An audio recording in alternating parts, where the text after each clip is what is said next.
Shalom semuanya. Selamat sore Romo Venus. Terima kasih Romo Venus bahwa kami bersama-sama boleh mengadakan kebangunan rohani. Bapak Ibu yang terkasih, selamat bertemu lagi. Kalau tidak salah tahun lalu saya pernah berada di sini juga untuk memberikan renungan.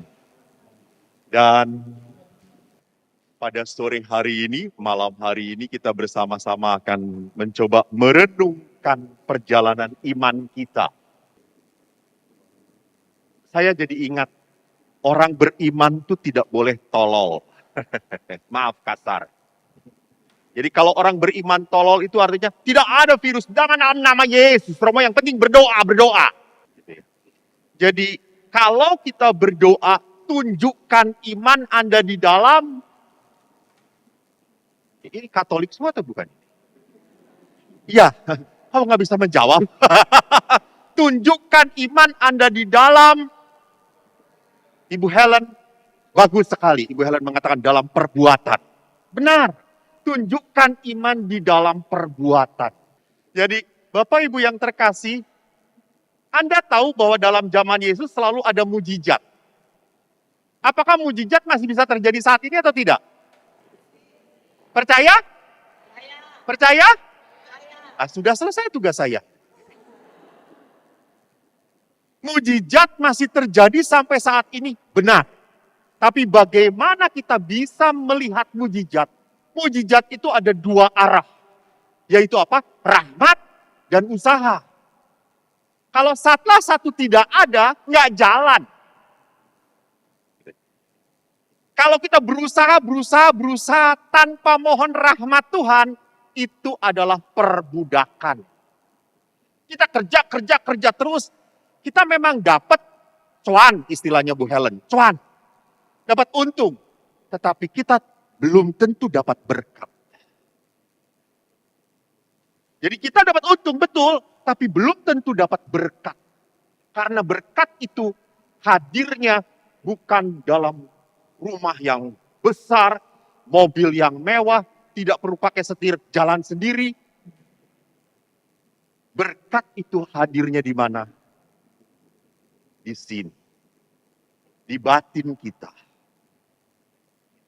Jadi pada saat orang merasa ada damai, ada sukacita, ada kelimpahan, di situ berkat Allah.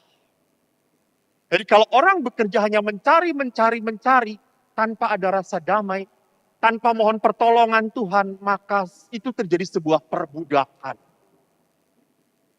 Tetapi kita berdoa tanpa usaha, tidak akan terjadi. Anda mau bukti? Saya. Tuhan, saya selalu berdoa, Tuhan berikanlah aku pasangan hidup. Jangan tertawa, ini beneran ini. Saya berdoa, Tuhan berikan aku pasangan hidup.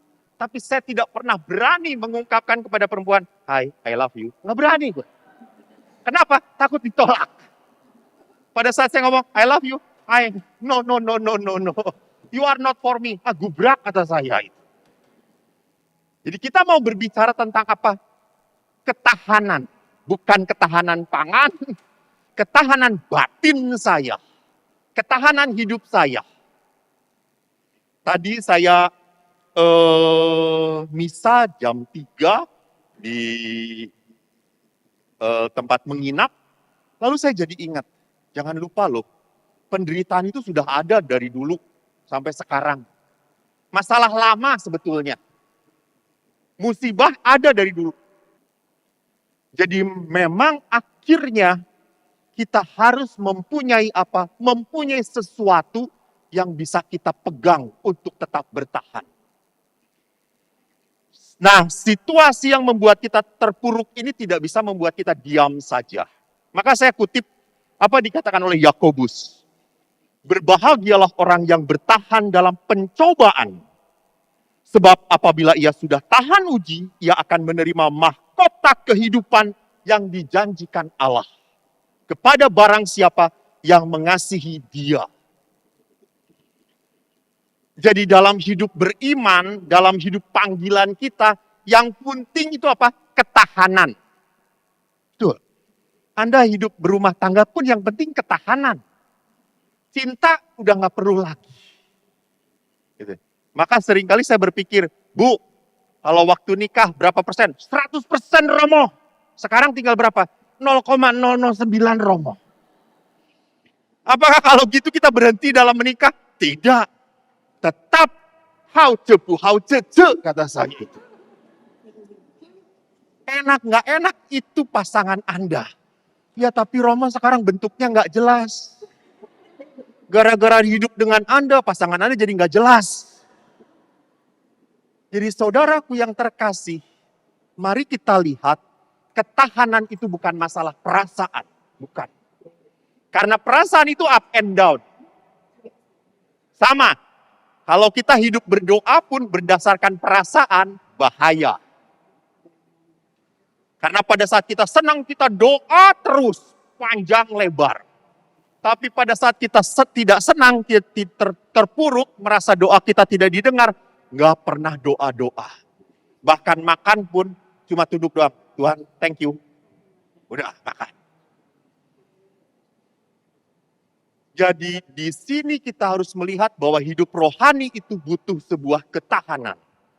Dan suatu saat dalam kehidupan setiap orang mengalami yang namanya kehilangan iman. Pada saat orang kehilangan iman, orang tidak bisa berbuat apapun. Apalagi kalau orang-orang tertentu punya masalah dan masalah itu tidak bisa dibereskan karena tergantung orang lain. Maka apa artinya? Saya dibuat mengambang romo. Saya buat tidak jelas. Saya dibuat menggantung nasib saya. Saya mengatakan jangan pernah mau menjadi manusia yang hidupnya menggantung. Harus kau yang menentukan. Kalau kita menggantung, akhirnya hidup kita tidak akan pernah mengalami kejelasan dan kepastian. Apa yang harus saya lakukan? Suatu saat saya dapat masalah, baru mau berangkat ke sini. Seorang ibu dikaruniai seorang anak, minta didoakan oleh saya. Ibu itu bukan dari paroki kami, hanya karena begitu mendesak, akhirnya oke, saya hadapin. Dan rupanya setelah dihadapi, ibu itu jujur. Romo, maaf. Sebetulnya saya sudah tidak Katolik lagi. Saya mana? Loh, apa maksudnya? Saya dulu Katolik, Romo. Lalu saya menikah dengan beda agama. Dan saya karena menikah, saya pindah. Terus, kata saya, sekarang saya datang pada Romo minta didoakan. Lah kenapa? Suami saya punya istri lain. Lalu saya mengatakan, Ibu, itu kan resiko. Resiko ibu menikah tidak di gereja Katolik. Kalau ibu menikah di gereja Katolik, saya hajar tuh suami ibu. Benar atau tidak? Karena janjinya apa? 1 sampai selama-lamanya, betul. Tapi berhubung tidak menikah di gereja Katolik, saya akan mengatakan apa? Rasain loh. Maaf. Kata saya, Anda harus tahu, saya selalu mengatakan seperti itu bagi anak muda yang beda agama atau beda gereja. Kau harus tahu resikonya. Kalau dia dari iman yang berbeda, lalu menikah dengan kau, lalu memakai dasar iman mereka, karena boleh menikah lagi, terima. Dan dia menangis, setelah saya ngomong seperti itu, makin menangis. Lalu saya mengatakan, ingat, bertahan, kau harus mencari apa yang membuat kau kuat. Pegang suami, sudah membuat menyakitkan. Lalu saya mengatakan, pegang anak kamu. Itu sumber kekuatan engkau. Dan akhirnya apa? Rupanya setiap orang harus punya motivasi untuk bertahan hidup. Ini yang membuat saya tidak mengambang. Ini orang yang membuat orang tidak lost faith, kehilangan iman. Saya harus memegang sesuatu. Apa yang membuat saya bertahan di dalam panggilan saya, di dalam pelayanan saya, di dalam hidup saya? Beberapa pasangan suami istri datang kepada saya minta didoakan supaya dapat keturunan. Sudah 5-10 tahun menikah. Terus saya mengatakan, baik. Tapi saya tidak menjamin doa saya didengarkan. Saya hanya mau mengatakan apa? Bila Tuhan menghendaki, terjadilah. Namun bila Tuhan tidak menghendaki, belajar menerima. Karena anak itu anugerah, bukan hak. Anda tidak bisa mengatakan, Tuhan, sudah kawin nih, anak. Enak aja. Enggak. Bener, Tuhan itulah, saya makin merenungkan Tuhan itu makin kagum bagi saya. Betul, sangat mengagumkan. Ada orang yang kaya punya ini, anaknya cuma 1-2. Karyawan kami, anaknya padahal gajinya cuma 1 juta sebulan, anaknya 5-6. Udah kayak kelinci aja gitu, banyak banget itu saya tuh. Terus saya tuh, Bu, Pak, hamil tuh dikontrol. Bagaimana Romo, kita pegangan langsung hamil gitu ya. Tapi, Anda kalau tidak setuju silakan meninggalkan ruangan ini. Setiap anak punya rezekinya sendiri-sendiri. Percaya atau tidak? Tiba-tiba kok ada aja berkat. Kok ada aja pemberian Allah. Itulah Tuhan. Saya tidak mau mengatakan, berarti kalau tidak menikah, pintu rezeki ditutup, Romo. Enggak dong, saya tidak mengatakan seperti itu. Tetapi lihat, pada saat Tuhan memberikan berkat karunia Allah, anak, Allah pun akan memberkati dengan berbagai macam. Nah, disitulah kita pentingnya apa? Menerima kehidupan dalam kerangka apa? Karya Tuhan. Dalam kerangka kita hidup itu di rancangan Tuhan. Bukan kehidupan ini tidak lepas dari kontrol. Bukan. Tapi jangan pernah lupa, memang rancangan Tuhan di dalam kitab Yeremia, rancangan Tuhan adalah damai sejahtera, betul. Tetapi kenapa ada kecelakaan? Kenapa ada sakit? Berarti semua rancangan tidak terjadi seturut kehendak Tuhan. Karena ada apa? Ada kuasa jahat dalam hidup kita. Dalam hidup kita ada pergumulan. Nah, saudaraku, kalau tadi saya mengatakan bahwa bagaimana iman itu adalah sebuah pergumulan, maka kita juga bisa melihat bahwa penderitaan adalah masalah kekal dalam kehidupan. Dalam penderitaan kita selalu tanya, ini dosa siapa? Ini salah siapa? Mengapa Tuhan membiarkan? Bahkan orang akan berteriak, Eloi, Eloi, lama sabaktani. Ya Allahku, mengapa engkau meninggalkan aku? Jadi dalam penderitaan kita selalu juga berteriak minta tolong. Jadi apa yang saya mau perlihatkan, bahwa seringkali orang mengalami kepanikan, ketakutan, dan di situ orang berseru, Tuhan, tolong. Tuhan, bantu. Nah, kalau orang sudah mengalami pengalaman ketakutan, pengalaman kepanikan, di saat orang mengalami penderitaan, apa yang dilakukan oleh orang? Pertama, orang itu mencari jawaban, mencari penjelasan. Seolah-olah penderitaan itu berhenti kalau saya sudah ngerti. Jadi kenapa saya sampai seperti ini? Kenapa kok saya? Apa salah saya? Dosa siapa? Maka saya sudah suka nggak ngerti. Kalau dagang nggak laku, lalu tanya kepada orang pintar. Kita salah apanya ya? Oh salah Bu, pintunya jangan di situ. Di sini Bu pintunya. Kalau tanya kepada saya, pintunya di mana? Di atas, lebih bagus kata saya itu. Kan berkat dari atas kata saya itu. Jadi lihatlah di situ.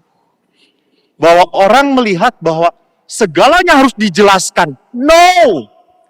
Hidup itu misteri. Kadang-kadang memang tidak jelas kenapa harus seperti ini. Karena kita berhadapan dengan Allah. Waktu Anda menikah, Anda pasti yakin bahwa Anda menikahi orang yang tepat. Betul atau tidak? Nah, kok sedikit menjawabnya? Malah suster yang keras lagi ngomongnya.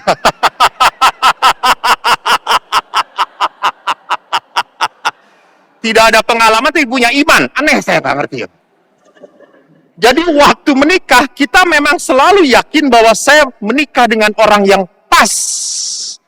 Dan yang saya yakinin akan sampai mati. Betul atau tidak? Betul. Tetapi setelah perjalanan 15-20 tahun, keyakinan itu masih ada. Lihat, tidak berani menjawab. Karena akhirnya kadang-kadang mengalami sebuah keraguan. Lihat, itulah misteri. Misteri. Jadi tidak ada usia yang tenang-tenang. Tidak ada. Di saat kita lengah, jatuh kita. Setan tahu sekali. Tapi pada saat saya lengah, pada saat saya terlalu yakin dengan diri saya, jatuh saya. Maka saya selalu hati-hati, selalu hati-hati. Saya tahu diri. Saya tidak mau jatuh ke dalam pencobaan. Jadi disitulah pentingnya sebagai manusia, bahwa hidup ini saya harus sadari misteri. Maka di dalam misteri saya harus selalu hati-hati. Tidak ada sesuatu yang jelas kalau kita tidak menentukan pilihan yang benar dalam kehidupan. Yang kedua, menghadapi penderitaan kita paling mudah menyalahkan orang lain. Saya tidak bahagia karena dia bla bla bla. Saya tidak bahagia menjadi pastor karena teman saya ini. Karena saya tinggal di komunitas yang brengsek, maka saya jadi brengsek juga. No. Kamu tinggal di komunitas brengsek karena kamu brengsek. Saya tinggal dengan suami yang cerewet. Enggak, suami cerewet karena ibu cerewet. Jadi lihat di sana, kita lebih mudah di dalam hidup pada saat kita menderita, kita selalu menyalahkan. Itu paling gampang. Kita tidak selalu senang menjadi korban. Nah itu. Saya lebih senang menjadi korban. Karena kalau menjadi korban tidak perlu tanggung jawab. Kan saya begini karena digituin. Ada seorang anak yang tidak bisa menahan diri untuk makan. Makan terus, ngemil terus. Terus saya mengatakan, kamu itu ngemil. Romo lihat papa saya aja gendut, mama saya aja gendut. Bagaimana saya nggak bisa gendut? Ya ampun, Pret, kata saya tuh. Gendut bukan masalah keturunan. Gendut masalah kerakusan, kata saya. Jadi jangan berpikir, bapak saya gendut, mama saya gendut, saya juga gendut. I am happy to be gendut. No. Jadi karena apa? Saya. Bukan karena dia. Saya dulu pernah ditanya juga, Romo pernah nggak punya keinginan waktu kecil, selain menjadi pastor? Pernah, karena bapak saya angkatan udara. Saya berpikir saya gagah, saya ingin jadi tentara. Saya ingin jadi pilot, Bapak Ibu. Pilot, pernah. Tapi berhubung matematika saya jelek. Anda bayangin pilot, ini derajat sekian. Tar, gue hitung dulu gitu. Pesawat keburu nyungsep, kata saya tuh. Jadi, pertanyaannya, kalau kita menimpakan kesalahan saya tidak bisa menjadi pilot karena bodoh, karena orang tua saya tidak memberi gizi yang baik pada saya, maka kehidupan ini sekali lagi akan kita lihat sebagai takdir. Ini sudah nasib saya. No. Betul atau tidak? Saya harus nerima nasib. Jadi kalau orang ngomong nerima nasib itu berarti bukan salah saya, ya atau tidak? Ya, karena nasib kok. Udah digitu, udah dari sononya. Jadi apa yang saya mau katakan, orang terlalu mudah untuk melepas tanggung jawab dalam kehidupan. Terutama di dalam penderitaan. Maka saat menghadapi penderitaan, manusia punya kecenderungan apa? Ingin cepat-cepat dibebaskan.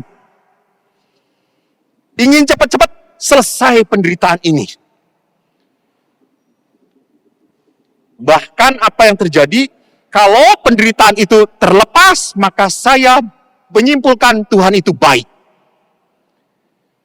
Jadi kalau Anda ingin cepat-cepat lepas dari penderitaan, Anda tidak pernah akan menemukan makna penderitaan untuk diri saya.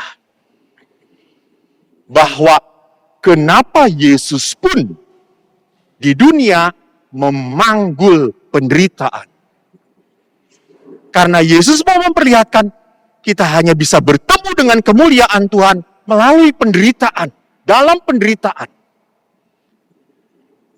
Hanya lewat penderitaan kita bisa bertemu dengan kemuliaan Tuhan. Jadi memang tidak pernah bisa kita hindari penderitaan itu. Saya sungguh menderita pada saat saya sakit. Saya imam muda waktu itu, baru 2 tahun ditahbiskan. Saya sakit tipes, demam berdarah. Langsung masuk rumah sakit. Kalau tidak salah hampir 4 minggu terbaring. Dan Anda tahu, kalau tidak salah demam berdarah tipes itu kan panasnya harus turun atau harus stabil dulu. Saya tidak turun-turun. Dan dokter memarahi saya. Romo tidak boleh jalan-jalan. Dokternya galak banget, lulusan Jerman. Jadi saya itu kalau ketemu dokter, kata saya itu, dokter kalau marahin terus, saya matinya bukan karena demam berdarah dan tipes, kata saya itu. Karena apa? Karena ketemu dokter, kata saya. Dokter ini galak banget. Jangan jalan-jalan, diam, gak boleh mandi. Dan akhirnya saya menerima nasib saya. Itu nasib saya. Harus terkapar dan dilucuti baju saya oleh perempuan. Perawat. Dan anehnya perawat yang memandikan saya selalu perawat tua.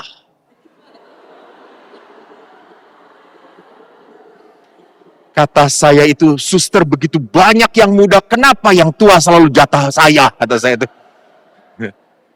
Romo biar enggak merasa apa-apa gitu. Tapi akhirnya saya nikmati juga, saya nikmati juga, ya udah, sakit ini anugerah dari Tuhan. Sungguh saya menikmati betapa saya diam, betapa saya akhirnya hanya terbaring melihat kamar. Di jendela saya minta buka jendela ke taman. Di situ saya akhirnya, Tuhan, sehat itu anugerah. Sehat itu anugerah. Maka di situ harus lihat bahwa penderitaan, di dalam penderitaan, orang tidak boleh tergesa-gesa. Nikmati. Ada maksud Tuhan di situ. Ada karya Allah, ada rancangan Tuhan, ada penyertaan Allah di situ, ada kehadiran Tuhan di dalam penderitaan. Nah, kalau kita berkata bahwa Romo penderitaan itu adalah cobaan, godaan dari Tuhan, atau ujian dari Tuhan, mari kita lihat apa yang dikatakan oleh Yakobus tentang pencobaan. Surat Rasul Yakobus yang pertama, bab 1 ayat 13-15 mengatakan, apabila seorang dicobai, janganlah ia berkata, pencobaan itu datang dari Allah. Sebab Allah tidak dapat dicobai oleh yang jahat, dan ia sendiri pun tidak mencobai siapapun. Tetapi tiap-tiap orang dicobai oleh keinginannya sendiri. Karena ia diseret dan dipikat oleh keinginannya itu. Dan apabila keinginan itu telah dibuahi, ia melahirkan dosa. Dan apabila dosa itu sudah matang, ia melahirkan maut. Jadi, Yakobus jelas mengatakan bahwa Tuhan tidak mencobai. Dan dikatakan di sini bahwa percobaan itu dilahirkan dari mana? Oleh keinginannya sendiri. Oleh keinginan kita. Kita manusia selalu banyak punya keinginan. Yang kadang-kala tidak sesuai dengan panggilan hidup saya. Suatu saat saya punya keinginan pergi ke tempat dugem. Lalu saya ngomong pada umat, ajak dong saya ingin ngelihat dugem sekali-kali. Yang jam 1 pagi itu ajib kayak gitu ya. Terus lalu umat itu berkata, Romo, saya oke bisa membawa Romo ke tempat ajib seperti itu. Tapi tiba-tiba pada saat ada itu, lalu ada apa namanya tekap itu. Lalu Romo tersorot di TV. Apa nggak malu? Ya sudah nggak jadi kata saya itu. Jadi kita siapapun punya keinginan yang aneh-aneh. Punya. Selalu mencoba untuk apa? Menjatuhkan, menggoda kelurusan pilihan hidup kita. Ada keinginan yang macam-macam. Yang tidak sesuai dengan panggilan kita. Kenapa? Karena kecenderungan hidup manusia adalah apa? Dosa. Manusia kadang-kadang tidak terarah pada Allah, tapi terarah pada nafsunya sendiri. Karena ini adalah akibat dosa asal. Manusia bergumul dengan penderitaannya. Manusia bergumul dengan kesenangannya. Kalau boleh saya mengatakan dalam kehidupan saya sebagai imam, saya lebih senang mana? Menjadi imam yang aktif, panggil sana sini, atau imam yang duduk saja, tenang-tenang, nggak perlu repot-repot, lebih senang yang itu. Nggak perlu repot-repot kemana-mana. Kalau dipanggil sana sini, saya harus menyiapkan ini itu. Jadi di dalam kehidupan kita selalu harus memilih apakah saya mau menjadi manusia yang biasa-biasa saja atau menjadi manusia yang luar biasa. Ada seorang gadis, dia mengatakan, Romo, saya tidak mau menikah. Oke, that's your choice, kata saya itu. Silahkan. Itu pilihan engkau. Hanya pada saat perjalanan kehidupan dia merasa begitu kesepian, sendirian. Pada saat dia sakit, tidak ada yang menemani dia. Tidak ada yang ngurusin dia. Lalu akhirnya dia berkata, apa yang harus saya lakukan? Apakah saya harus menikah? Terus saya mengatakan, kalau engkau merasa tidak mempunyai panggilan untuk menikah, kau tetap harus butuh komunitas. Komunitas. Supaya hidup engkau punya makna, punya arti. Karena tidak pernah ada manusia satupun diciptakan ke dunia untuk dirinya sendiri. Tidak ada. Manusia selalu diciptakan untuk orang lain. Untuk orang lain.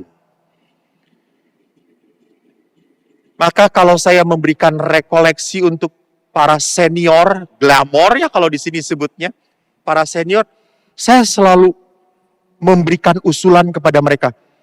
Para senior itu masih sangat berguna di dalam gereja. Untuk menjadi apa? Tim pendoa. Pendoa. Bapak Ibu tahu, Kardinal Ignatius Suharyo di dalam Keuskupan Agung Jakarta sampai mengundang suster-suster dari tarekat OCD, itu adalah para petapa, untuk tinggal di salah satu rumah di Keuskupan Agung Jakarta supaya buat komunitas. Kenapa? Karena Monsinyur sadar bahwa di keuskupan kita harus ada kontemplatif pendoanya. Sama di dalam kehidupan manusia pun. Jadi di dalam kehidupan manusia kita pun butuh saat-saat tertentu untuk kontemplatif, doa, ada saat aktif. Supaya apa? Supaya kita tidak terjerumus, tidak terjerat. Itu tadi. Kenapa? Karena kita bergumul. Karena ada godaan. Aspek godaan yang lain yang boleh saya lihat di sini, sisi lain dari godaan adalah godaan itu disebut sebagai pencobaan, ujian. Saya lihatkan dalam Mazmur 66 dikatakan, sebab Engkau telah menguji kami, ya Allah, telah memurnikan kami seperti orang memurnikan perak. Ujian pun disebutkan dalam Yesaya, sesungguhnya aku telah memurnikan engkau, namun bukan seperti perak, tapi aku telah menguji engkau dalam dapur kesengsaraan. Dalam kitab kebijaksanaan dikatakan, setelah disiksa sebentar, mereka menerima anugerah yang besar, sebab Allah hanya menguji mereka, lalu mendapati mereka layak bagi dirinya sendiri.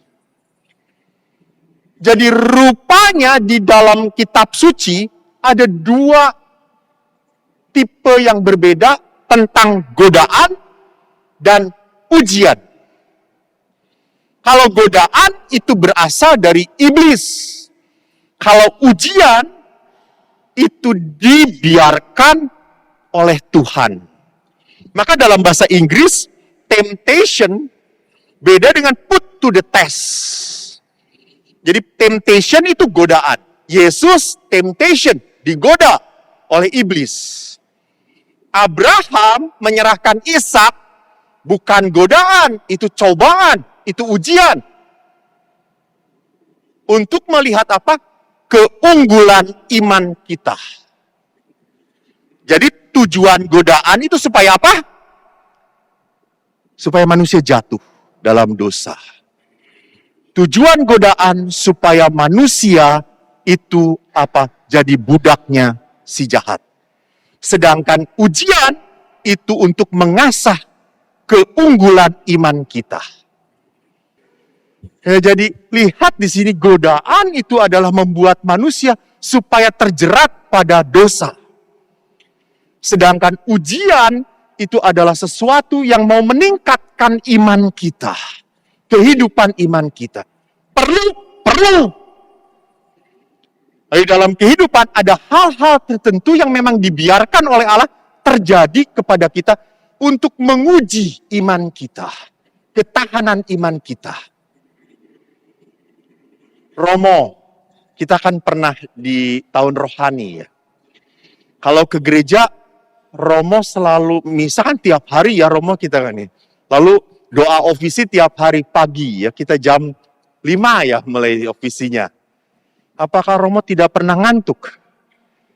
Selalu mengantuk, syukur kepada Allah Romo. Sama kalau begitu. Jadi memang yang jadi imam adalah yang kacau-kacau waktu seminari. Jadi perhatikan apakah itu godaan atau ujian. Ya. Ujian. Yang mau dilihat oleh Allah adalah apa? Kesetiaan saya. Tetap datang. Ngantuk atau tidak ngantuk, tetap saya diuji harus tetap setia datang. Ada satu pastor yang sudah 90 tahun, itu mau nonton sepak bola jam berapapun, tetap jam 5 datang. Walaupun pada saat opisi dia begini terus. Terus saya ingat, saya tuh mimpin misa, pasnya begini. Terus saya mengatakan, marilah bersama-sama kita mengakui iman kepercayaan kita. Lalu dia itu tiba-tiba, saya mengaku kepada Allah. Terus saya mengatakan, salah, kata saya itu. Lalu dia mengatakan, ya saya berdosa, kata dia. Tapi apa yang saya mau perlihatkan, beliau itu lelah atau tidak lelah, tetap setia. Dia teruji kesetiaannya. Dan memang, Bapak Ibu yang terkasih, kesetiaan manusia itu memang rapuh. Namun, bukan berarti tidak bisa setia. Bisa. Tapi kerapuhan itu bukan untuk excuse. Namanya juga manusia, gitu ya. Kan ada seorang istri yang punya kelemahan, selalu kalau ngomong itu pahit ngomongnya, menyakitkan. Jadi kalau nyumpahin anaknya, kalau marah ke anaknya, seluruh kebun binatang, daftar kebun binatang keluar semuanya. Sampai saya mengatakan itu, Bu, enggak benar ibu menyakiti anak dengan kata-kata yang tidak patut dan tidak layak. Itu sangat melukai. Romo, saya sudah dari sononya kayak gini. Bu, kalau udah dari sono kayak gitu tuh ya berubah, kata saya tuh. Ini lihat. Dia menjadikan orang yang dibudaki oleh masa lalu dia. Dan dia tidak pernah teruji untuk menjadi baik. Dia tergoda untuk jatuh lagi. Ini pola dalam kehidupan yang harusnya diperbaiki, bukan diam di dalam kelemahan. Maka menghadapi penderitaan, kalau tadi saya sudah berbicara tentang godaan dan ujian itu seperti apa, menghadapi penderitaan kita butuh sebuah spiritualitas. Apa itu spiritualitas? Spiritualitas itu adalah pengalaman religius. Pengalaman religius itu memang sifatnya subjektif dan objektif. Pengalaman religius objektif itu benar karena yang saya alami adalah Allah yang benar. Kan Allah yang diajarkan oleh Kristus adalah Allah yang benar, toh? Maka saya tahu bahwa pengalaman iman itu ada objek yang benarnya. Tapi subjektif tergantung pengalaman saya. Tergantung pengalaman iman seseorang. Berarti itu tergantung apa? Kedekatan dia dengan Tuhan. Contoh, ada orang tertentu pada saat sakramen Maha Kudus diangkat, ingat? Berapa orang begini? Ya atau tidak? Melakukan penyembahan. Beberapa orang? Mana yang benar?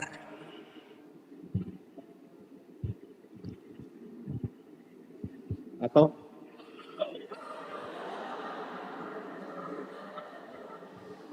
mana yang benar? Mana yang benar? Inilah pengalaman religius. Ini pengalaman pribadi. Jadi ada orang yang merasa harus kusuk menghormati, silakan. Ada orang yang merasa dengan penghormatan, dengan menatap, silakan.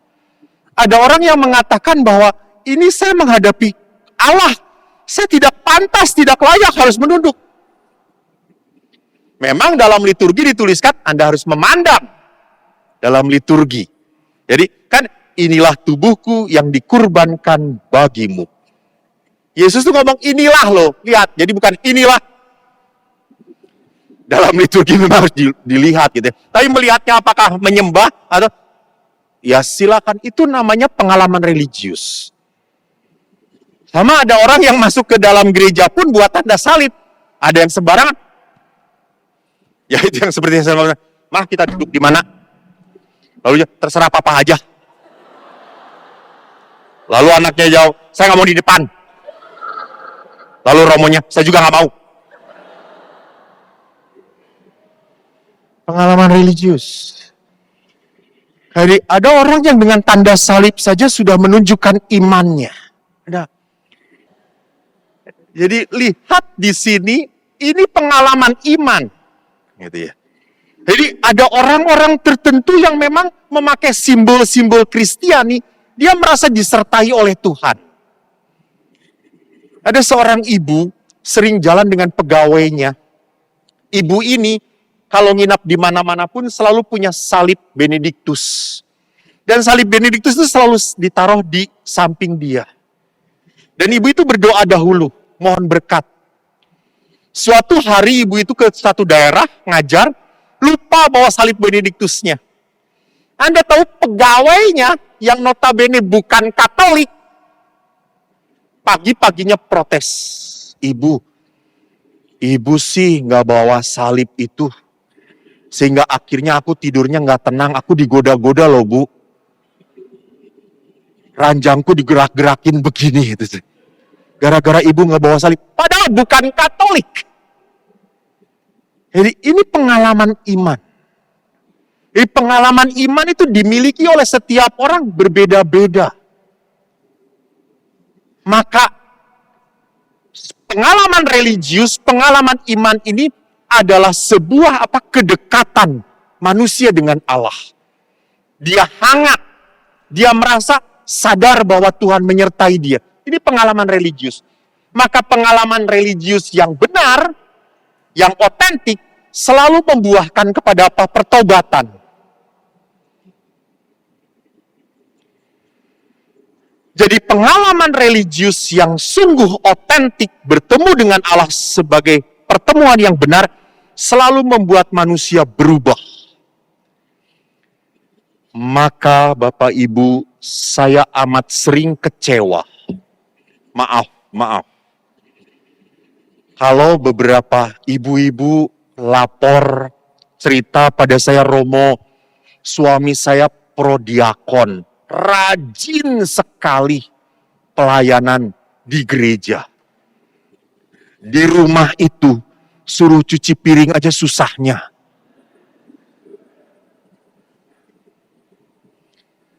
Kenapa di gereja dia mau beres-beresin ini, itu, ini.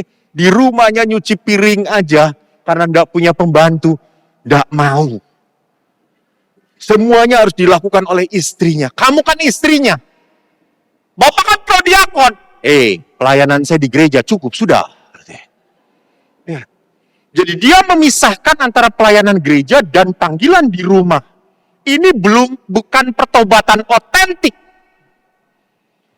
Jadi pertobatan otentik harus menjadikan manusia tetap ramah, tetap manusia yang penuh kasih dimanapun dia berada.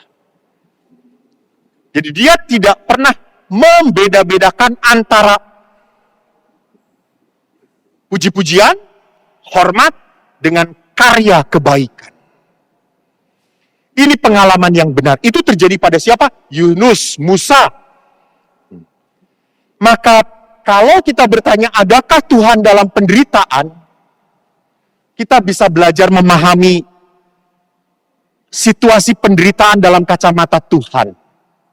Pertama, sifat penderitaan itu tidak bisa digantikan. Jadi kalau ini penderitaan Anda, ini Anda yang harus tanggung.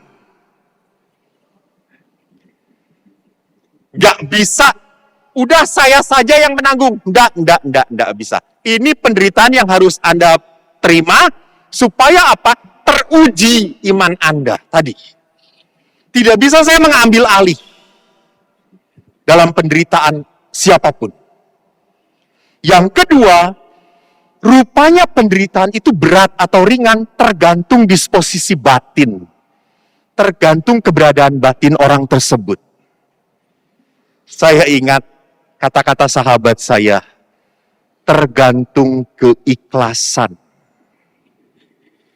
Saya akhirnya mencoba membahas apa kata ikhlas itu artinya. Rupanya ikhlas itu berarti apa? Tidak mencari penjelasan dan tidak pernah mencari kepastian dari Tuhan. Tapi keikhlasan itu berarti apa? Menerima. Tapi menerimanya bukan karena tidak bisa apa-apa, bukan. Kalau Anda menerima, ya sudahlah, terima aja. Itu berarti menerima nasib, bukan ikhlas itu. Kalau ikhlas itu menerima karena percaya. Karena percaya. Maka Bunda Maria itu ikhlas dengan berkata apa? Terjadilah padaku menurut kehendakmu. Bukan karena Maria tidak bisa apa-apa lagi. Ya sudahlah. Karena Tuhan memilih saya supaya hamil tanpa suami, ya udah terjadilah. Nanti orang ribut, ya gue terimalah. Enggak. Maria menerima karena percaya. Karena percaya. Jadi keikhlasan harus dilandasi oleh sebuah apa? Iman. Maka di dalam kehidupan, memahami salib ada di dalam dua pola. Saya selalu mengatakan salib buram dan salib yang bercahaya. Salib buram itu adalah salib yang berada di sisi kiri Yesus. Kalau Anda masih ingat. Di sisi kiri Yesus itu dia adalah penjahat. Kalau engkau benar-benar anak Allah, turun dari salib ini. Dan kami juga bebaskan dari salib ini. Dia tidak menerima penderitaan. Dia melihat penderitaan ini adalah neraka. Kalau bisa berhenti, selesai dari penderitaan ini. Ini salib buram. Jadi tidak pernah menemukan berkat di dalam penderitaan. Sedangkan salib yang bercahaya adalah salib yang berada di kanan Yesus. Dikenal namanya di dalam tradisi Dismas namanya. Ia benar-benar mengakui dan pantas layak menerima salib itu. Maka dia berkata kepada Yesus, Yesus, ingatlah akan aku apabila engkau datang sebagai raja. Jadi ini sikap yang benar di dalam menghadapi penderitaan. Yaitu apa? Pada saat kita menderita, saya tidak menyalahkan, tetapi saya justru mendekatkan diri pada Tuhan. Dengan berkata, memang saya pantas menderita. Jadi ini sikap dari orang beriman yang rendah hati. Mengatakan, memang saya pantas menderita. Dan akhirnya buahnya apa? Yesus berkata, aku berkata kepadamu, sesungguhnya hari ini engkau ada bersama-sama dengan aku di Firdaus. Ini buah dari apa? Penderitaan diterima dengan sebuah keikhlasan. Maka kalau orang bisa melihat penderitaan ini sebagai bagian hidup dari perjalanan iman, kita bisa melihat bahwa penderitaan ini punya tujuan. Pertama apa? Memimpin orang pada pertobatan. Jadi kalau saya menderita, berarti ada yang salah dalam hidup saya. Contoh, saya waktu sebelum berangkat ke sini, makan kangkung. Anda tahu kangkung? Kangkungnya itu kangkung pedas sekali. Lalu saya senang sekali makan. Besoknya saya sakit perut. Saya harus tahu ini terjadi karena saya rakus makan kangkung itu.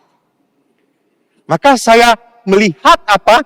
Saya harus sadar bahwa makan pedas itu harus berkurang sekali dalam hidup saya. Saya tidak tahan.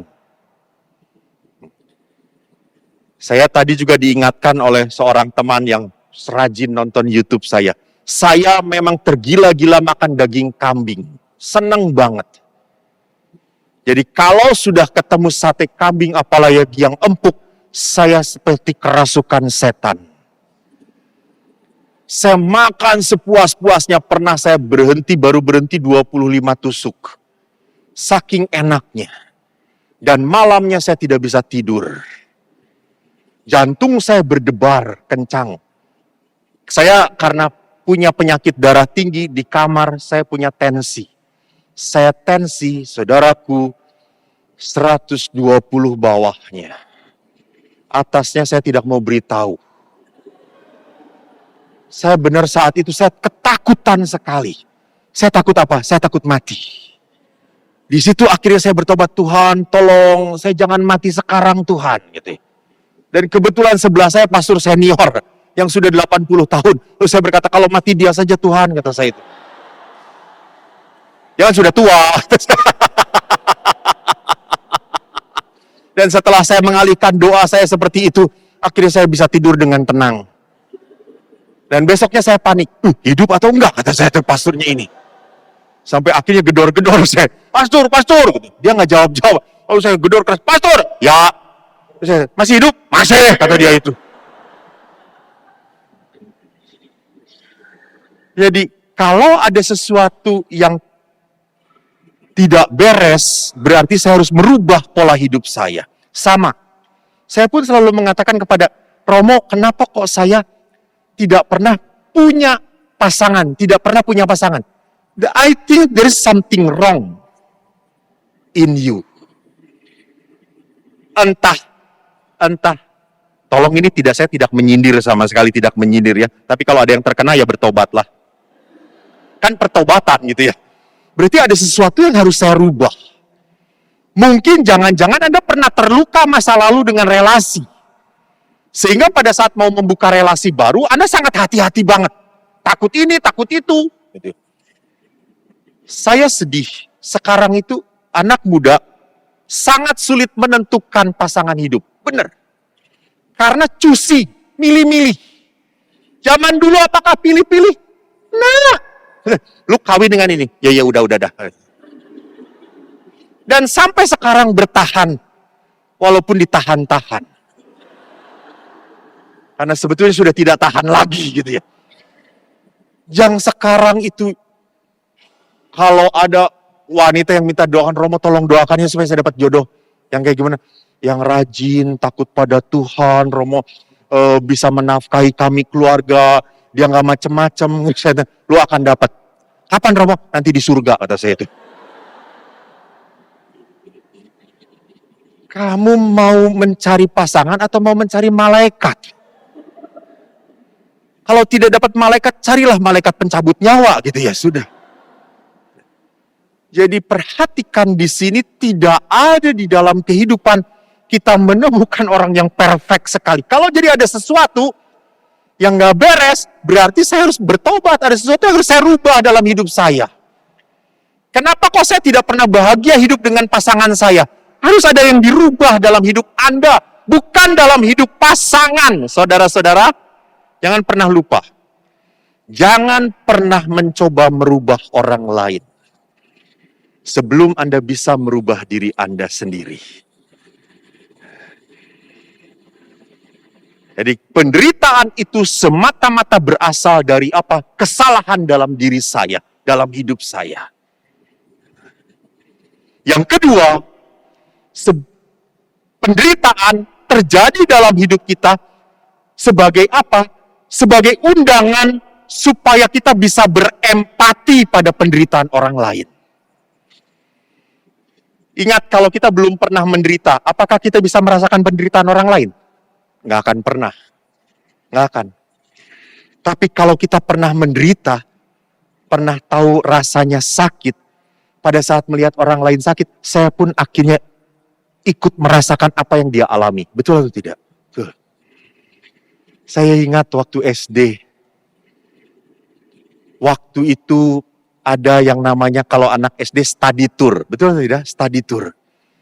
Saya kelas 5 SD ada study tour. Teman-teman pada berangkat. Saya sekolah di Bandung. Pada berangkat ke Bogor. Di sana ada Taman Raya Bogor. Saya satu-satunya yang tidak bisa berangkat karena ayah ibu saya tidak mampu bayar. Sedih banget saya. Saya hanya satu-satunya dari teman 90 teman. Semua pergi ke Bogor, pulang cerita semuanya. Saya yang diam sendirian. Sudah bodoh, tolol, blow on, miskin lagi, gitu, diam aja. Maka saya suka tergerak, ada anak-anak yang nggak mampu, ini gue bayarin, lu beli.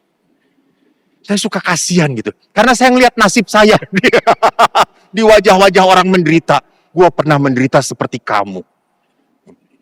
Itulah sebabnya kalau saya diberi, saya tidak pernah senang menumpuk, menyimpan. Saya selalu kasih-kasihkan. Saya tidak enak hati. Kalau saya menumpuk, lalu lihat pastor-pastor lain nggak punya. Enggak. Saya kasih-kasihkan. Saya bahkan pernah seorang ibu tuh, begitu baiknya memberi tas kepada saya. Bagus banget tasnya. Tapi saya sudah punya tas. Lalu akhirnya saya ngeliat pegawai, dia kuliah, nggak bawa tas. Terus saya tanya, kamu nggak punya tas? Enggak, Romo. Ini saya kasih. Pakai. Waduh, bagus banget, Romo. Pakai. Romo nggak pakai? Saya udah punya. Lu pakai. Saudara-saudariku yang terkasih, ibu yang ngasih ini tahu bahwa tas yang harusnya saya pakai dikasihin kepada karyawan. Anda tahu ibu itu datang kepada saya dan melotot marah besar. Romo itu kalau dikasih dipakai. Terus saya kata, Bu, saya kan udah punya tas. Ya jangan dikasih-kasihkan. Kasihan dia. Dia tidak punya tas, dia harus kuliah, Ibu. Saya kan sudah punya dua. Pokoknya Romo gak benar. Sampai sejak saat ini Romo saya tidak akan pernah lagi ngasih pada Romo. Lalu saya teriak, amin. Betul, sampai saat ini ibu ini tidak pernah ngasih apapun kepada saya. Tapi syukur kepada Allah, banyak ibu-ibu lain yang memberi kepada saya. Jadi, apa yang saya mau katakan, bahwa di dalam kehidupan kita harus berani menjadi apa? Menerima penderitaan supaya hati kita lembut. Dan terakhir, penderitaan memang terjadi dalam hidup kita. Dibiarkan terjadi dalam hidup kita sebagai apa? Sebagai undangan untuk merasakan kerahiman Allah. Maka Yesus berkata, marilah kepadaku semua yang letih lesu berbeban berat. Aku akan memberikan kelegaan kepadamu. Jadi saya tidak akan pernah mungkin datang kepada Yesus kalau saya tidak pernah punya penderitaan. Kedatangnya saya kepada Yesus sungguh-sungguh, jujur, pada saat saya berani mengolah penderitaan ini sebagai bagian hidup saya. Jadi pada saat saya merasakan penderitaan itu di hadapan Tuhan, maka saya belajar apa? Menerima belas kasih dari Tuhan. Maka Bapak Paus Fransiskus bagus sekali dalam ensiklik, dalam surat Misericordia Vultus nomor 9, beliau mengatakan apa?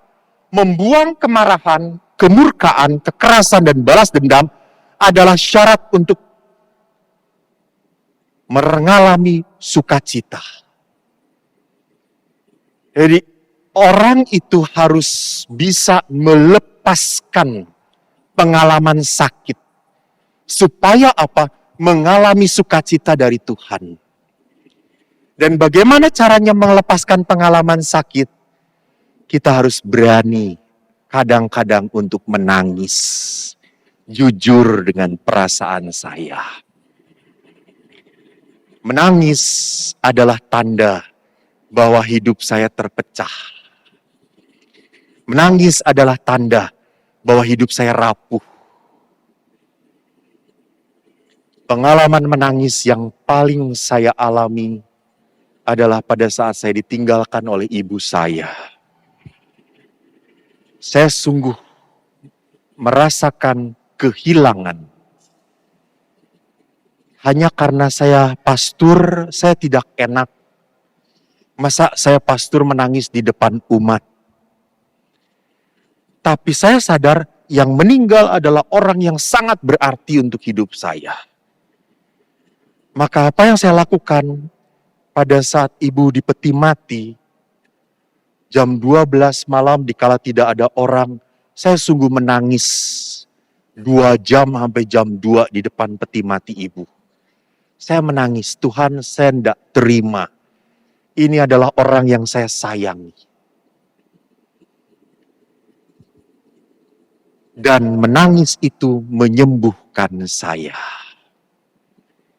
Menangis itu membuat saya merasakan pertolongan Tuhan ada. Karena dengan menangis, saya mengakui ketidakmampuan saya. Ada sebuah lagu yang menarik berkata begini. Terkadang kita merasa tak ada jalan terbuka, tak ada lagi waktu, terlambat sudah. Namun satu yang Dia minta, agar kita percaya sampai mujizat menjadi nyata. Saudaraku yang terkasih, sekali lagi, saat Anda menderita, jangan pernah takut untuk menangis. Jangan merasa menangis itu tidak jantan. Menangis itu adalah manusia. Eric Clapton berkata, tears from heaven. Air mata adalah bahasa manusia untuk mengungkapkan kerapuhannya. Air mata adalah pintu berkat bagi Anda yang mohon kerahiman Allah hadir dalam hidup Anda. Dia mengerti, Dia peduli persoalan yang sedang terjadi.